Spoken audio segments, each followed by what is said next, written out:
Hi, this is Laura visiting you again with Grandma's Country Cottage to talk to you a little bit about fruit trees. Growing fruit, if you have just a little bit of knowledge, can be so rewarding when you take a bite into that fresh fruit at the end of the season. So if you're looking at wanting to grow some fruit trees, there's a few things to look at when you're picking a fruit tree. First of all, the variety for your area. You can check your zone online. USU Extension is probably the best place to find information for fruit trees, and you can find your zone. That's going to also help you with all of your gardening as well. But find a variety that is going to grow in your zone. Also, of course, fruits that you like, and pest and disease resistant varieties. I have many fruit trees here on my property, and I've grown them both ways, from bare root, also from a tree from a nursery. And as far as from my personal experience, I haven't seen too much of a difference. I actually feel like the bare root take better. After a few years, I've noticed they've definitely rooted and well with the soil, and they're about half the price as a tree that you'd buy at a nursery. So don't be afraid of the bare root. One of my favorite companies is Trees of Antiquity out of California, and I've had a 100% success rate of anything I've gotten from them that's bare root. I like them because a lot of their trees are heirloom varieties, and so I've seen a lot of success with them. When you plant the tree, all fruit trees are grafted onto a rootstock.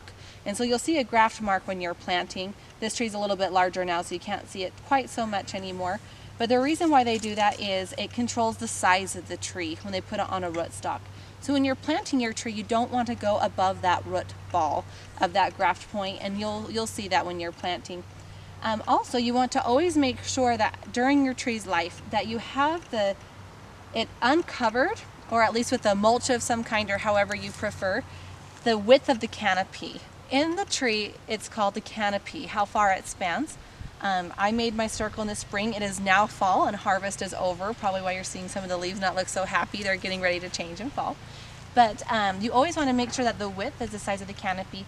How I control mine, you'll see mine is bare. I do this because for weed prevention, I have so many that I actually just take a tiller around once a month and loosen up that soil and re-till everything up.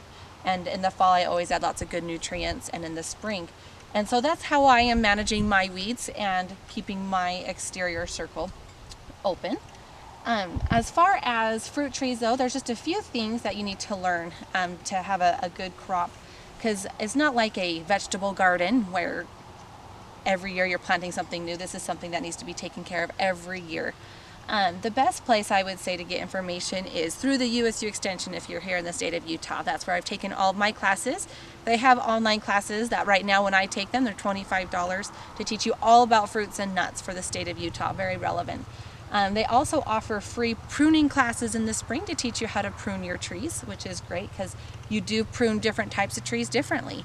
And don't be scared, it's super fun. It's almost becomes an art, and I really enjoy seeing what happens with my trees. But fruit, they also offer a pest advisory, which I would recommend. The USU Extension, basically, they study when the pests are coming, so that way they could give you an advisory of, hey, this is when you would need to spray or not spray.